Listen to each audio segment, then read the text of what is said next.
40-second countdown. Yeah. And right after that, we go right live. Okay, here we go. Perfect.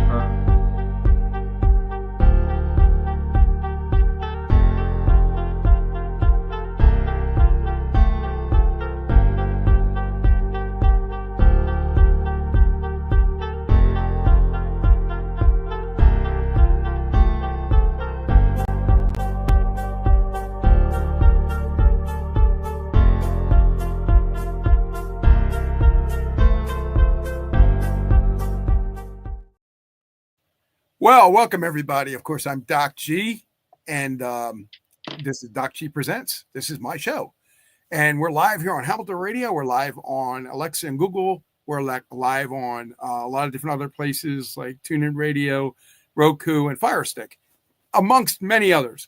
But we're live here on YouTube and Facebook as well for the viewers out there. I have a guest, and this is from Blaze Entertainment, and a Blaze Entertainment musician, Lucky Harmon. Welcome, Lucky. Wow. Want to do that again? Not sorry. Good. Welcome, Lucky. There we go.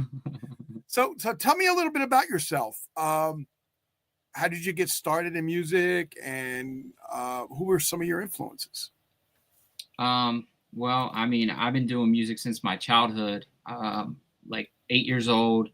It's kind of funny because when I was younger, I started messing with a harmonica, and then I got a guitar for my birthday one year, an acoustic guitar, and then I started writing songs at like 9 years old.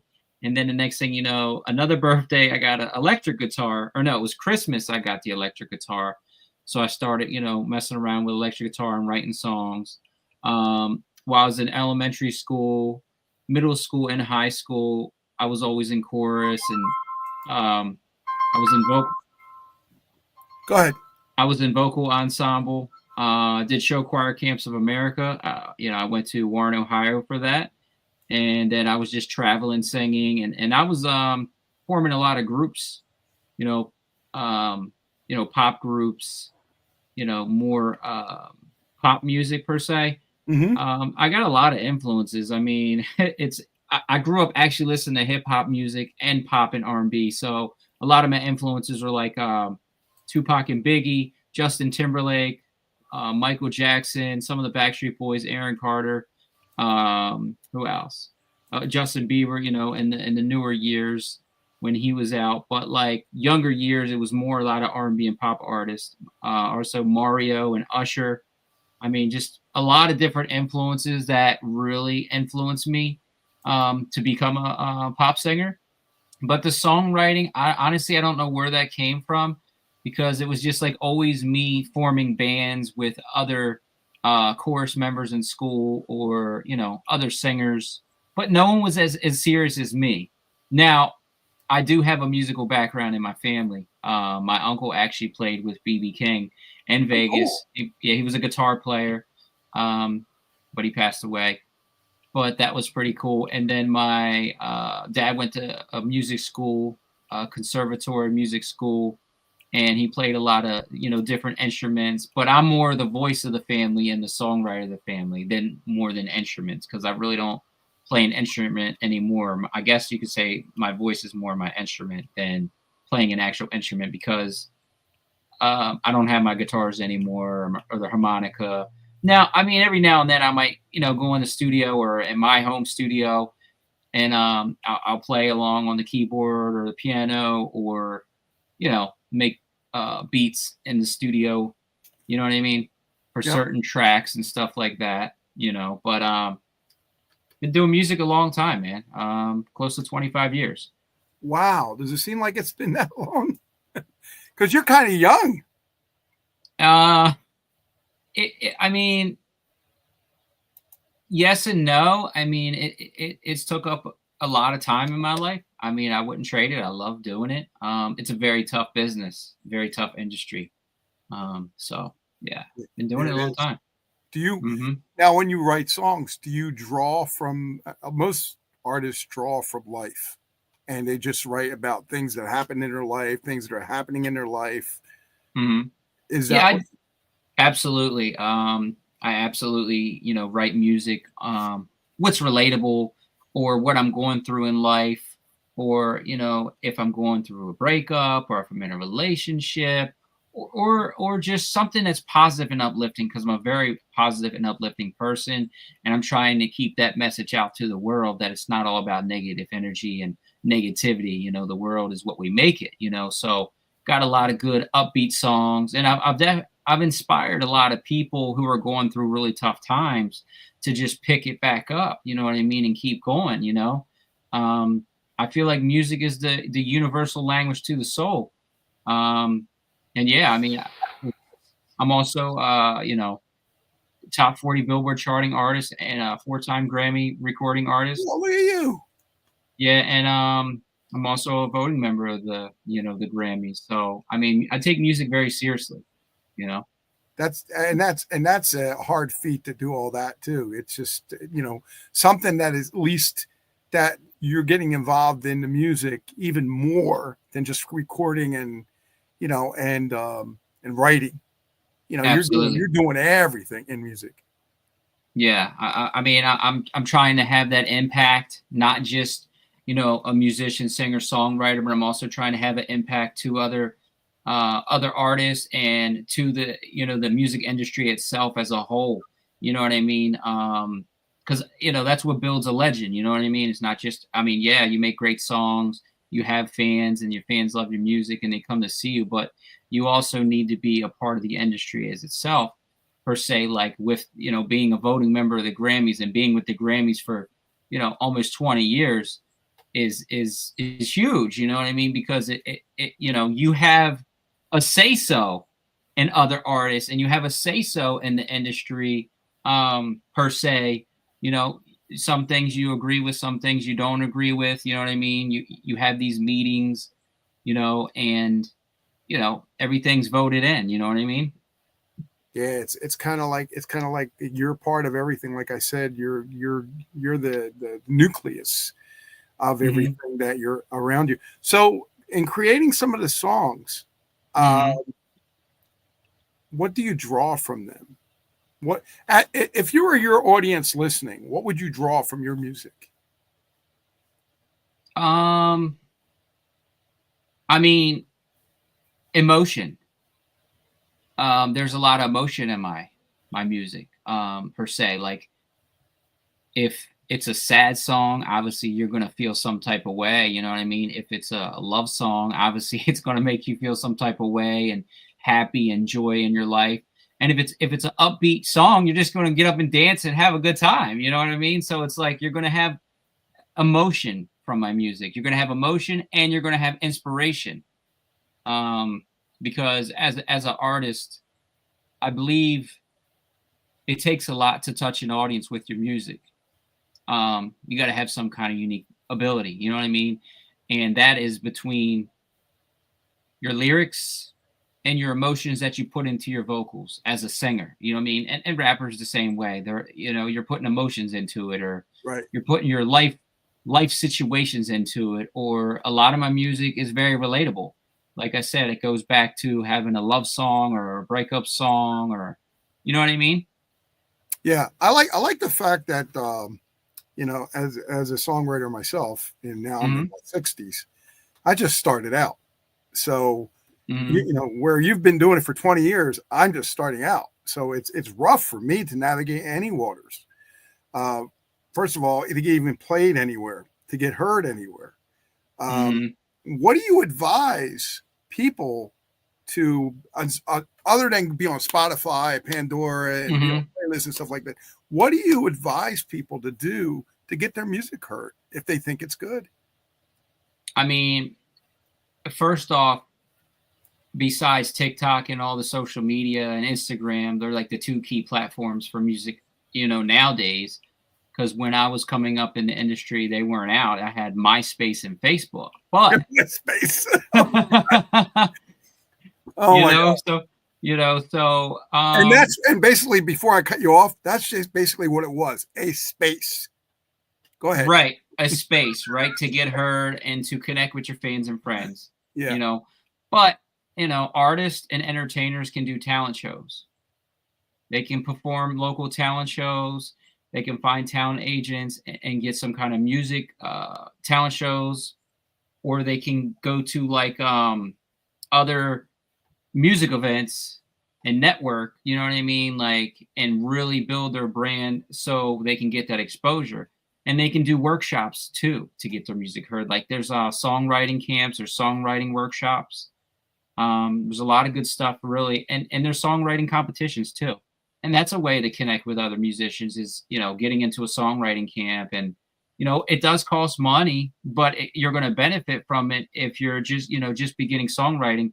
Another good thing is go to a studio, book a studio session, and you know ask interns if, hey, you know, you can sit in a session with another major artist, see if you can sit in there and just with the intern and adapt. You know what I mean? I did a lot of that. You know, for like my first, well, this would be my second EP.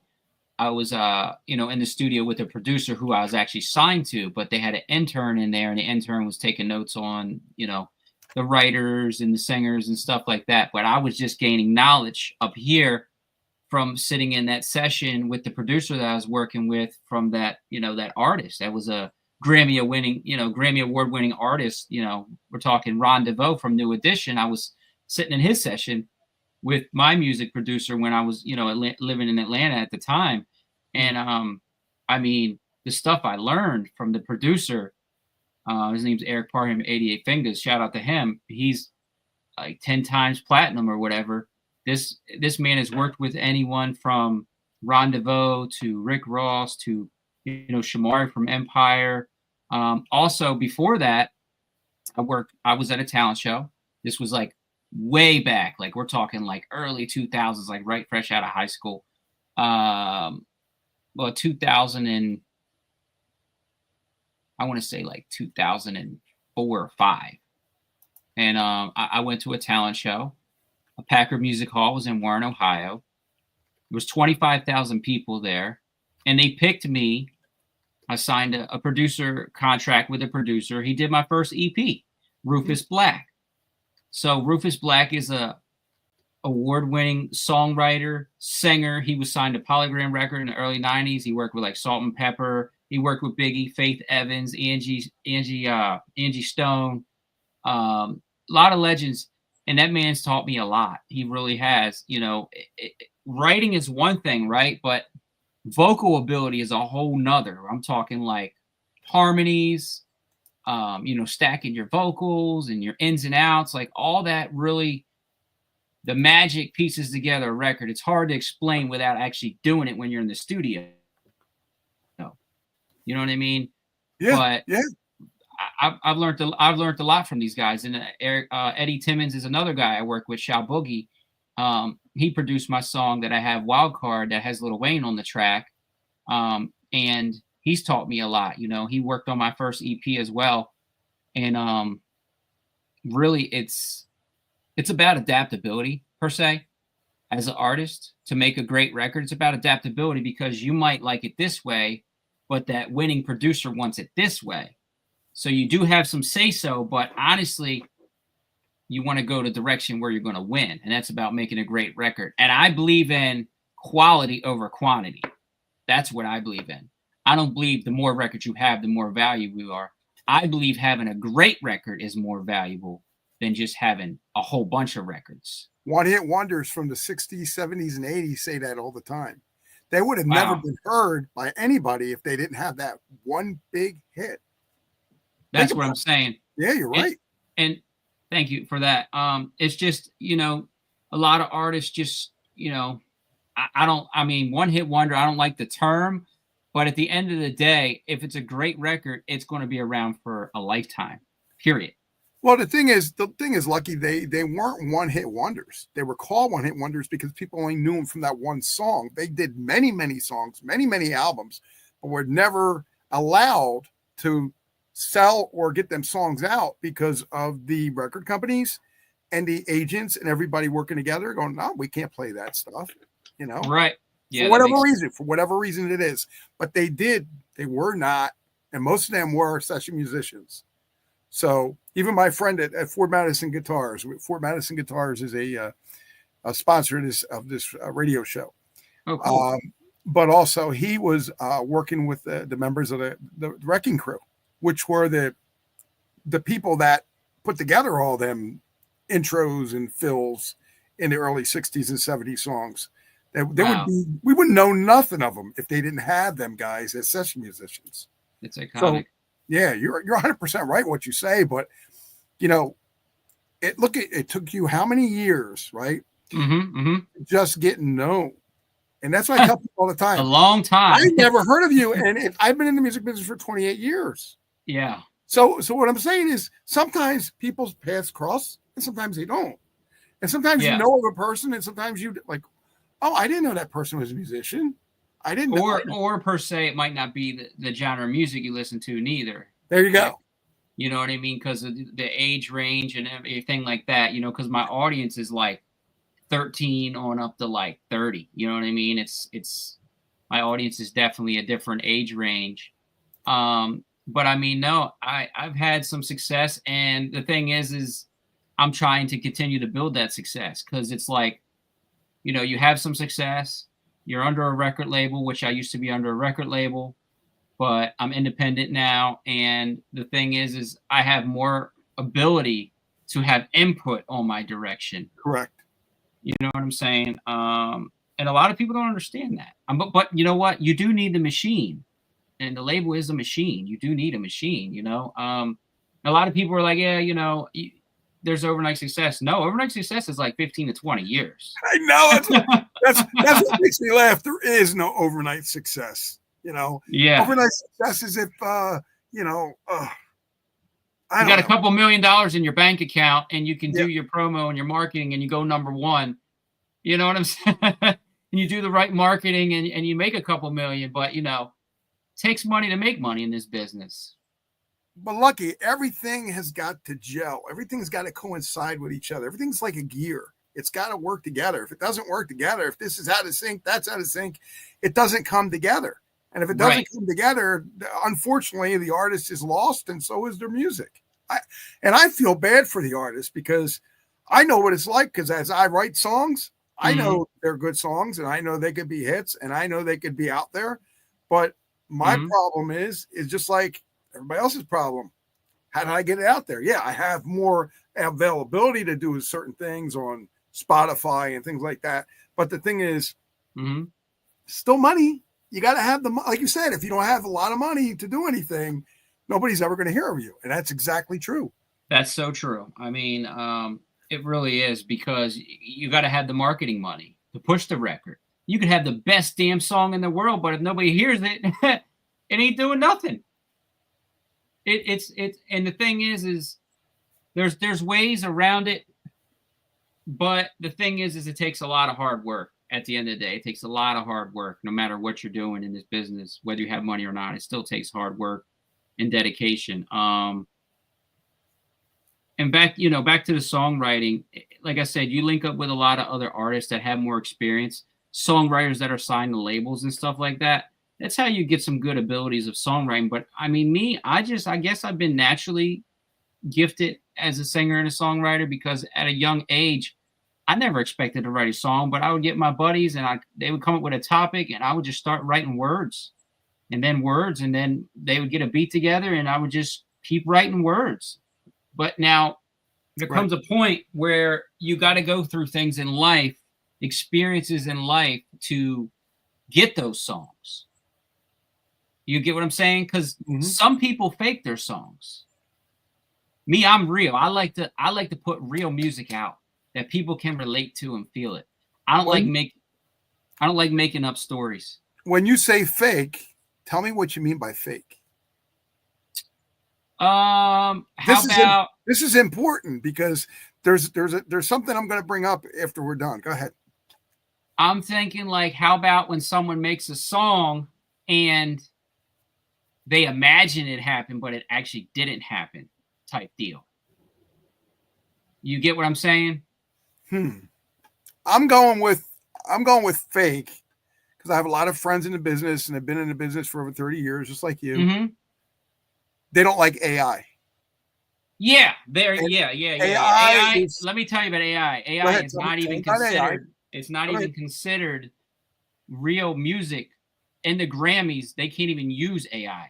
It's not allowed. See, that's fake. That's fake. That's what I mean by fake. You know, using artificial intelligence because it's not human perception. Okay. Now, with that thought, here's the thing. Yeah. Now, Yeah. I've talked to a couple of friends of mine, right? And they said, we use AI every now and then to enhance something. I said, what do you mean? Well, if we have a lyric and we can't finish the lyric, they use AI. If they have a music sound they're trying to go for, they can't get it in the studio, they use AI. So my question to you is, if it helps you build as a tool and create a beautiful song. I mean, yeah, that I would say Right. that way, but I was saying more like actually singing an AI, you mimicking your voice type thing. That's what I was saying was fake. Now, AI, I mean, we use AI in the studio. You know, you use AI in the studio with the effects, with the waves. Waves is AI. Right. Or, you know, your Pro Tools, that's all AI. So yeah, I get that. Yeah, I definitely agree with that, but not if someone's using AI to make their voice sound, you know, a different, like mimicking their voice, like copying their voice per se. All right, my question to you is, how do you know the difference? Because of the notes, there's a what is it? As a semitone, I think it's called, or something like that. You can tell from a real voice to a semitone. You can tell robotic. You know what I mean? I mean, I got good ears. I'm sure the listeners can definitely tell because one of my friends was using AI and singing an AI to make a song because they're not like a singer or whatever. And I said, look, man, honestly, I would not do that because if you was to become part of the Grammys and a Grammy member knows about that, they're going to flag the song. They're going to pull it down from Spotify and it's not going to be allowed because it's not authentic human. You get what I'm saying? Mm-hmm. Yeah, I understand what you're saying, and I agree with you 100%. Yeah, but I mean, they do use it on certain things, but yeah, I wouldn't fully use it. Now, with writing songs, I don't use it. Personally, like I said, I get with songwriters and I co-write with songwriters, or I get a beat, or I'm in the studio with a producer and they're making the beat on the spot as I'm writing the track and we're writing it together, or I just come up with a concept of, you know, something I'm going through in my life or something that someone that can relate to make someone like more inspired to actually do this or to be more positive to someone. Because life's not all sunshine and rainbows, you know, it's not. But we can make music to really change people's mindset and change people's lives. And that's where I come in. Okay. Yeah. That sounds good. So tell me a little bit about your music. So your songs, some of your songs. So I did an EP. I actually released an EP in 2020, more like an album per se. It was an LP, not an EP. It was an LP. I released that in 2020. And then the world went to hell. We had COVID. Oh, I know. And then you know, I was traveling during COVID. I was in Florida and, you know, different spots, just traveling and just trying to relax my anxieties. So one of these the first producer that I was working with contacted me. He's like, yeah, you need another record. So I got a record from him and went to the studio, co-wrote it. It was called Just Be. And the record was, it was more about just be yourself and live your life to the fullest because you only get one life to live. So it was a real positive record. Well, after that record, I wanted something even bigger. So I was talking to a producer and I was talking to, you know, some people on Lil Wayne's team. And I was actually talking to a producer who was like, man, you know, who would you want to work with if you could work with, you know, anybody as far as in the music business? And I'm like, there's a couple rappers that come to mind, you know what I mean? But my favorite is Lil Wayne. I think he's the GOAT. And I wonder if we can put something together. So I was talking to the producer talked to one of his managers. And after we talked to his manager, I got the feature. But the thing is we were doing during COVID, so no one really could be around each other. But me, Lil Wayne's in LA, I'm in New Jersey. And the person who did the track is actually in LA, the beat. All right. Mm-hmm. So I'm trying to figure out, man, how can I put this song together with everybody in multiple places? I don't know how it's going to happen. Yeah. So from start to finish, it took about a year to finish the record, because everybody was in different places. Not everybody was in the same room, which kind of limited it. But I talked to the producer, the manager, got the feature from Lil Wayne, and then the producer sent me the track, and then I started going in the studio writing on the track with the feature, and I went into another studio. Oh, he said, I know That's the feeling. My buddy. Go ahead. I was on a roll in the studio, recorded 17 new songs when COVID shut us all down for a while. Oh, that's dope. That's awesome. He's been in over 400 different films, my buddy, and he's wrote soundtracks and everything. He's a great guy. He's in New York. Go ahead. That's awesome. Cool. So, you know, I'm in the studio. I'm in this one studio, and I cut a little bit of the record, but between me and you, I wasn't happy. So I went to my boy's studio, but he was in the hospital. So I went to his studio when he got out of the hospital. Yeah, you're absolutely welcome, man. We'll chat. So I was with my boy up in Clifton, Eddie Tim and Shaw Boogie. He's worked on a lot of my records. The man is amazing. He's been diamond, multi-platinum music producer a lot. And he's young like me, so he has a young ear. You know what I mean? So we worked together on the record, and then he's like, man, this is wild, man. How would he come up with the concept and this and that? And I just started visualizing casinos in Vegas with me and Lil Wayne gambling with the girls and, you know, cigars, just real boss moves. Right. So we came up with this song Wild Card. Of course, the producer had some say-so in it as well. And the producer in LA. And then after I got the song done, then I sent it back to the producer, and he's like, man, it's a smash. So now I came up with, I didn't have the budget to get a music video with Lil Wayne yet, you know? So I did a cartoon video animation, just threw something together, you know, and I gave him just a little visual of it, you know, and I put the song out. The song was doing really, really well. But when I put the animation cartoon out, the song crashed. So I pulled the song completely. And I said, well, last year, we're talking just last year, I shot half the music video here in Jersey. And I have models. I rented casino equipment. And Rec Productions actually shot half the footage for me here in Jersey. Thank God that we got half that shot. But now there's a little roadblock because I need Lil Wayne still. Right. So I'm working to finish this video hopefully by next year and get Lil Wayne in it and get the official video out and re-release Wild Card.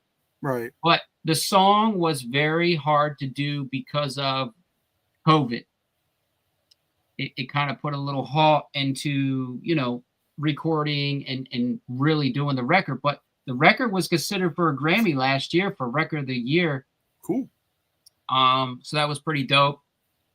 But the thing is I'm going to do a re-release and do a, you know, video to it. Now, after Wild Card, I went back in the studio and over the summertime, I was in the studio in June.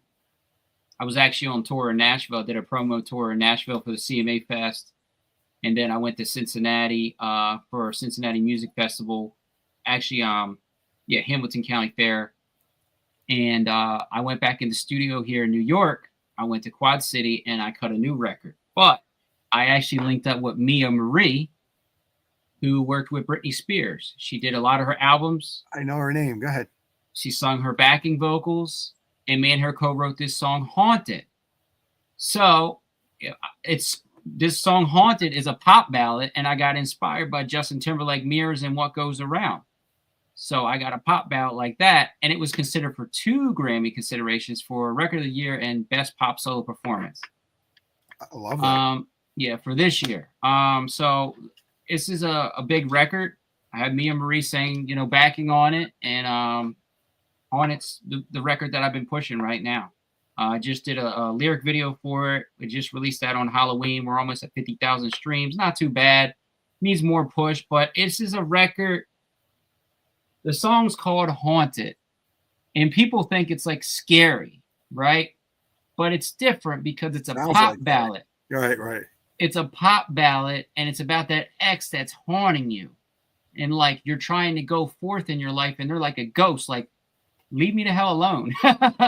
But because I'm being haunted by her or Right. by them per se. So that's the record. So Haunted's it's a big record. I think it just needs more push, obviously.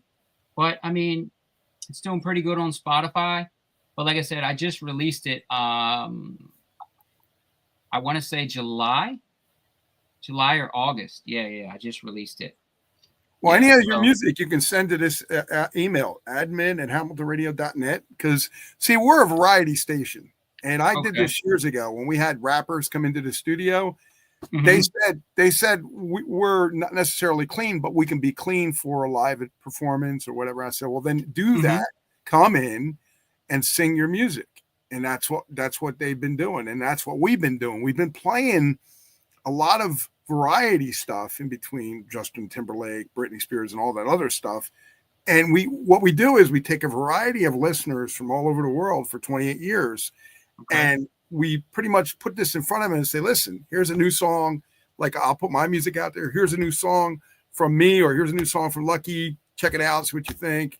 And if people like it, review it, it'll get played more often, which is good. That's what you want. Absolutely. And if not, at least they'll get to hear it. See, that's the thing. The initial hearing of the songs Mhm. and the artist, independent artists like you, to me, is unbelievable, because you don't ever get this chance to be on an oldies radio station. This Right. is the reason why we did this, is because we Mhm. see it affected a lot of people that really like different genres of music. And Absolutely. whether you like certain songs or certain artists, it doesn't mean that you're going to like and listen to them all the time. I've got Very friends true. that say that. I mean, LL Cool J's producer, he's a good friend of mine. He said he loves my music, by the way, the ones I did. Oh, that's And dope. he said there's no such thing as any artist that likes to listen to the same genre every day. They don't. Oh, right. They don't. They listen to a variety of music. And everybody knows that, but Because unfortunately, they'd get bored. They would get bored. you get bored because you hear the same things over again. Having a variety of songs, having a different, fresh playlist of music and artists that come Mhm. in and out makes the station fresh, and it makes it sound great. And that's what people like. Plus, there's all new artists already coming in, and that's what makes it Absolutely. always an in through outdoor, but also it's just a bunch of great artists at once. Yep. Sorry, my dog. He's being No, out. you're cool. So where are you located? You don't have to tell every exact location. I'm up in Jersey somewhere. Oh, you're in Jersey. Okay, so you're not that far from me. We're at in Jersey. I'm not gonna say that on the air, but I'm Are close. you north or south? I'm closer to Delaware. Dude, we're only here in Hamilton. We're right by Trenton. Oh, so yeah, I'm not too far. You need to come to the studio. Yeah, we could do that. We could set. Yeah. Yep, we could set that up. It sounds like a plan. Let's do that. I would love you to come in and perform live. We got a green screen behind you, and we'll promote you a lot more. Let's do that. Yeah, let's set that up. Let's set that with Paula. To come in and actually do a live performance. That'd be cool. But the only one problem is you have to be on my daughter's show, Danny Piro's show. Okay. I'll set that up for you, though. Okay, perfect. I just sent you an email. Thank you. I think I sent it to the right email. That's We'll okay. see. It's HamiltonRadio.net, admin@HamiltonRadio.net. You can't forget it. Okay. I think so.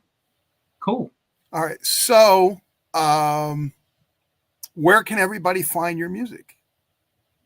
They can find me on Spotify under Lucky Harmon. They can find me on my YouTube, The Real Lucky Harmon, or under Lucky Harmon per se. Excuse me. TikTok, The Real Lucky Harmon. They can find me on iTunes, Apple Music, Amazon Music as well. Just look up Lucky Harmon. They can find me on Instagram at The Real Lucky Harmon and Facebook at Lucky Harmon and The Real Lucky Harmon. And Twitter. Oh, you're on Twitter too? Real Lucky Harmon. Yep. Okay, cool. I have a website too, but I'm actually working on revamping that up. So, yeah. Okay. Anything else you want to say before we say goodbye? I don't say goodbye. I say see you later, but Say see you later. I'm working on like I said, I'm promoting Haunted. I'm working on really pushing that record, Haunted, and trying to do a re-release for Wildcard to get, the video done, get these investors involved to really get that song out, Okay. re-released. And I'm working on probably a fall and spring tour coming up, and I'll announce the dates as they come for sure. And will you be in Jersey at all? I'll probably be in New York, probably Philly, maybe Jersey if I book some gigs out there, possibly. Philly's not too bad for us. New York is a little bit of a stretch, but maybe Pittsburgh as well, probably LA, Vegas, probably Miami, Atlanta. So yeah. I would love to do New Jersey, to be honest. I would love to do some Atlantic City stuff. There's a lot of casinos up there and it's not too far, but I haven't had the opportunity to perform in that area yet. It might happen. I have a lot of friends in the casino industry, and I know Sal's got a lot of friends. I mean, I'll just let you know, we're interviewing Steve Thompson, and I only know Steve Thompson, and he's the one that was the producer of a lot of great bands for many years. Guns N' Roses, Rolling Stones, Blondie, and just to name a few, and many others. Legend. Good friends with my buddy Sal. So I'll hook you two guys up as well. And maybe we can get you on his show, because his show gets a lot of responses from his friends. I have friends in the industry. He's got friends in the industry. I work with 5 film companies right now. I'm an actor too. There you go. We're looking for films. We're looking for people in the movies. We're looking for music soundtracks, songs that people will recognize in the music, in the song, in the soundtrack. So it helps sell the movie or TV series, whatever it is. Absolutely. I have several friends that are working with Cobra Kai. If you're, big, I have a lot of friends. Oh, wow. Yeah. So yeah, we've got a lot of things going on. That's amazing. I mean, I could tell you a little bit about my filming career. I've been doing it for about 15 years. I'm SAG-AFTRA. Tell me about it. Sure, tell me about it. Yeah, I'm part of SAG-AFTRA. I basically started out in commercial TV, doing commercials, for Mountain Dew. I did some stuff for casino commercials, MGM commercials. Cool. Did some stuff for teeth commercials, lots of different commercials. But besides commercials, I did stunt work. I actually worked in Fast 7 with Jason Statham. I did the opening scene of the movie in Furious 7. Did you really? I did. Awesome. I was in Fast 8. I have a couple speaking roles. I was on an Amazon Prime TV series, Lesbian. I got a speaking role in a couple horror films, The Riddle House. What's the other one I worked in? Empath. I was a producer on that. Wow. I also produced a documentary on Riddick Bowe, the Untold Story, championship boxer. He's a legend. Yeah, I heard of him. Sure, I know who he is. Did some stuff on The Vampire Diaries and The Walking Dead. I was Walter's photo double on The Walking Dead. That's The World Beyond, the new one. And The Vampire Diaries, I did some stunt work on that and a stunt double on MacGyver. House of Cards, I worked on season 2 of that and had a principal role. Jesus crap. So I definitely have, I have a little mix of both worlds. You know what I mean? Acting in both music. Yeah, you've got, you've got no time for yourself is what you got. Well, the thing is things have been very slow lately. So I've had some downtime per se. The downtime is I'm done with the downtime per se. You know what I mean? I'm just like, man, I'm so antsy because I've had time for my family and everything like that, but now it's time to get back to work. Yeah. I'm used to working on sets, 16, 18 hours a day, filming. I love it, man. It doesn't bother me. Well, I have a friend now. He's working on Happy Gilmore 2 with Adam Sandler. He met Adam Sandler, and he's working on Husker, which should be out in a year or a couple of years with the story of Bruce Springsteen. Oh, yeah, I've seen that. I've seen the castings. I submitted for both of them. I submitted it too, but I can't do either one because I just don't have the time. And they don't tell you anything. They don't this whole thing is all new. You got to be on the app. You got to be available. You got to have time, and they don't tell you when it's going to be. They don't tell you. They don't tell you 2 to 3 days. Oh, yeah, it's going to be then. They tell you the day of or the day before. I know that needs to change. Me personally, I want to bring it up in the next union meeting. Like with actors, we should have at least a week's notice because we do have family and some of us have kids. And I do have kids. I know I look young, but I ain't that young. Yeah, you seem like you've had like 100 lifetimes in your life compared to some people that didn't do anything. Well, I mean, I've been a hustler all my life. Yeah. And I haven't stopped. But there's times where it's like I'm frustrated because I'm not getting the work that I want to get or that I used to get. So that's where the frustration comes in the business. It's like, man, it's like, a lot of actors. Zeus. Sorry, my dog's being bad.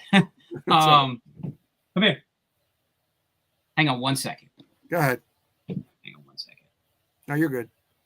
So everybody, we're talking to my friend Lucky Harmon from Blaze Entertainment. Lucky is a musician. That's more than a musician. He's everything. He does a lot of different things, and he's quite good at what he does, or they wouldn't ask him to come back. That's the way I always look at it. So listeners out there, we're getting ready to wrap up in just a few minutes, and let you know when we're going to do that. We're going to try to get Lucky at the studio and have the radio studios, maybe on my daughter's show. Hopefully sometime, maybe in the near future. We'll see. We'll see when. But all right. Yeah, be cool. I'm just talking to my listeners and trying to keep everything alive. Go ahead. Oh, you're good. You're good. I just had to attend to the dog. He was just getting a little bad. Sorry I yelled, but he was getting That's a little right. bad. You're good. You're good. Go ahead, you know how them little Dobermans are. They're ornery. Yeah, I had a brindle boxer. Okay. Which was almost like a pit bull type of thing. Yeah. So they're real temperate dogs, and their brains they're so small and they're so stubborn. Yeah. But yeah, so I mean, the music actually got me into the acting, believe it or not, because I've had several managers in the past, and one of them actually passed away. And I didn't know what I was going to do because I didn't never worked a regular job in like a long time because I've been doing music and acting for so long. I just been staying afloat that way, right? But my music manager passed away. This was like 20 some years ago, right? Like 15, 20 years ago. And when they passed away, I didn't know what I wanted to do. You know what I mean? Like, how am I going to continue my music career? So I actually got into a music video just as an extra, nothing huge, but it was for MTV. So I got upgraded to a principal role in a music video for MTV. And the guy directing the video was named Johnny Alonzo. He's an actor from Dawson's Creek, One Tree Hill. Oh, yeah. Good friend of mine, right? So he's like a brother to me. So Johnny was directing it, and he was like, man, you follow direction good, blah, blah, blah. I would like to, meet with you and talk some business. So I met with him for some coffee, and he gave me a business card, and it was one of his agents.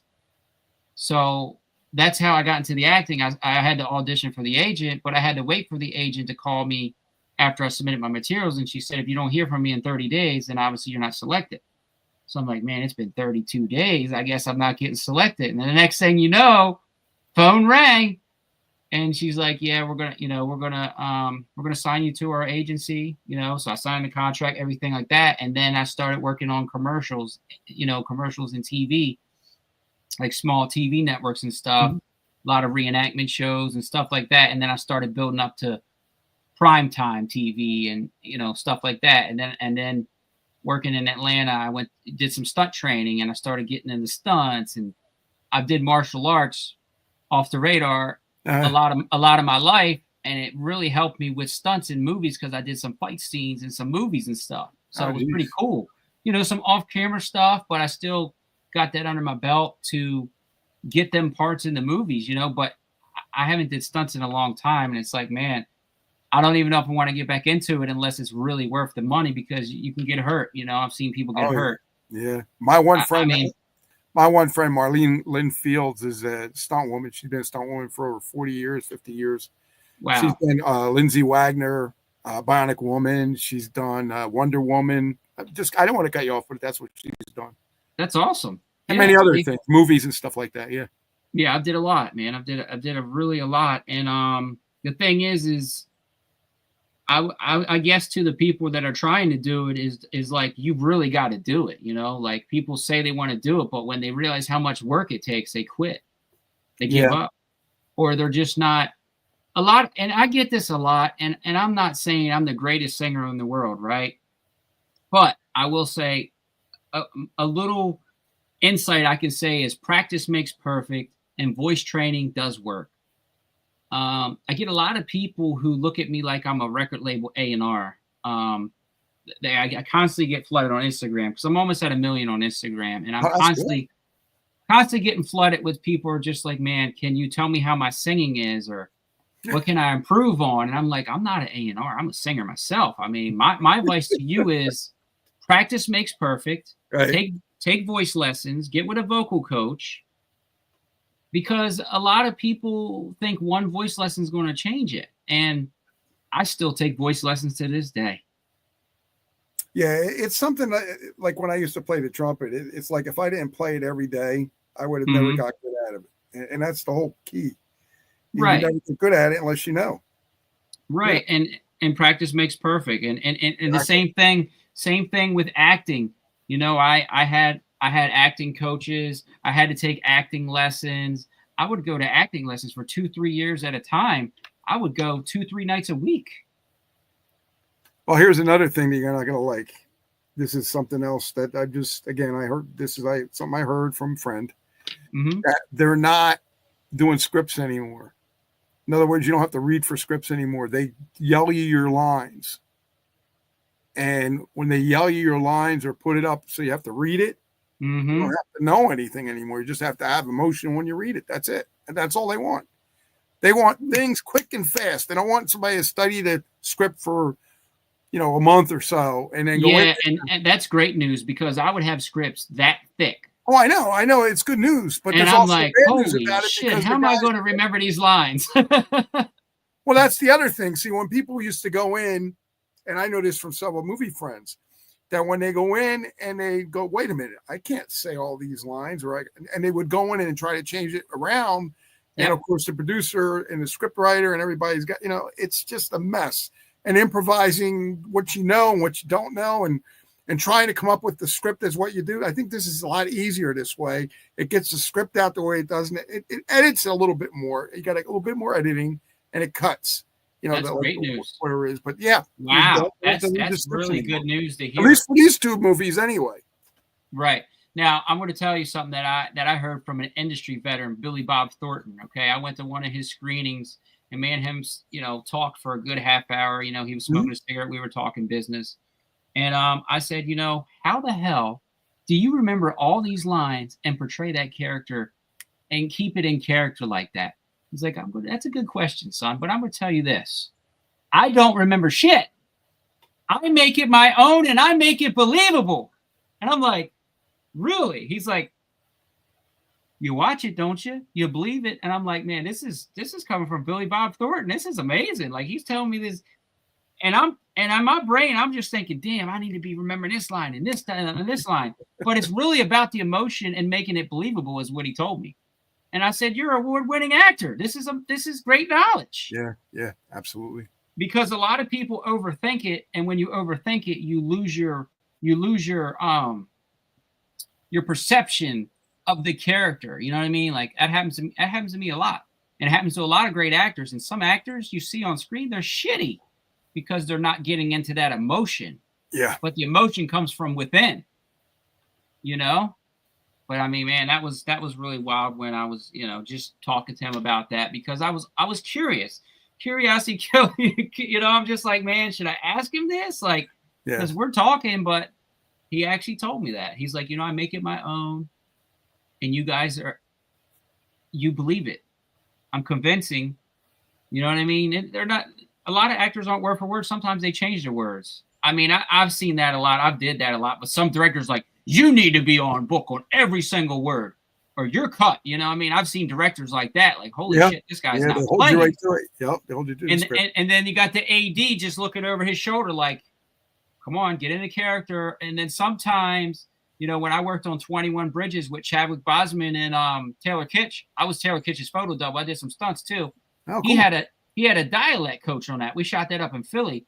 he had a dialect coach on that, and she was telling him how to speak. I was like, wow, this is wild, man. Like, he's telling her how to actually speak in certain dialect for this movie. Oh, well. People don't see that shit on the screen, though. Yeah. Well, we got to end it now great. for a while, but we're going to continue this again in the studio. I think in the studio, you would be amazing. You get to perform whatever you want to perform, or play the music, whatever you want to play. Just try to keep it clean. That's all we ask. And then that's it, man. That'd be awesome to come up there and perform, maybe Sure. Wild Card or Haunted or both. I think that'd be really good.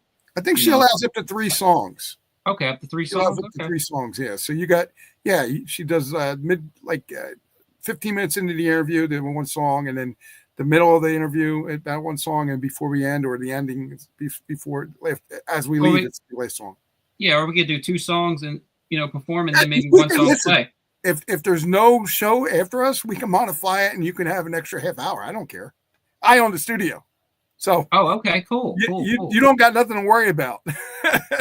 when we run everything and control everything, you don't got nothing to worry about. We're just that's great. Whatever the artist wants, whatever the artist wants, whatever the artist gets, with hard work. I understand that. I'm just saying, with me, it's not like I know. I'm just messing with you. Yeah, and do anything like that. Yeah. Yeah, that's great. I mean, I would love to come into the studio and actually do a live performance. Absolutely, I'm down. We just have to figure out what your schedule's like. My schedule's pretty open right now until the tours and everything starts to come up. When did your tour start? It's probably going to be between December and March, around them lines. Mm-hmm. All right, so we're going to have to be a little bit further or in between somewhere, because I believe she's not doing her show until starting January. Okay. So let me reach out and ask her. Yeah, because we're going to have to flip a couple people around, but you're somebody that definitely needs to come in. And then I could talk about some of the shows. I do got some shows coming up, I think. Talk about your shows. In January, yeah. Talk about the shows, do some performance. Yeah. Absolutely. I think it'll be great. It'll be a lot of fun. So I want to thank Paula Ann from Blaze Entertainment for getting us lined up with all the great artists that she brings. I want to thank Fort Madison Guitars for being a good friend and having all kinds of music for people at fortmadisonguitars.com. I want to thank my buddy Sal Serchia, who is going to be on this Wednesday night at 9:00 on HamiltonRadio.net, and also these channels like my channel on Facebook and YouTube channels. We're going to be doing the Mayor of Rock and Roll and Friends, and our guest is Steve Thompson, the one I told you about, producer, legend producer. I've heard of the guy. Amazing. No, I've heard of the guy. I've heard of him. Amazing. And hey, stop in, come and say hi. You never know. He's going to even let him hear some of my music. I'm like, oh God, I feel like my music. Okay, sounds good to me. I don't care. Yeah. Absolutely, man. But thanks for being here, Lucky, and wish you nothing but best of luck going forward. Thank you so much, man. Appreciate you. Thank you. Shout out to Blaze Entertainment and Paula for setting this interview up, man. Appreciate you guys. And yeah, I look forward to seeing you in the studio. Sounds good. Okay. Hang on right after we're done. I'll talk to you at the end. All right. Bye, everybody. Thanks for listening. And we'll see you on Wednesday night. Stream that music on Spotify. Absolutely.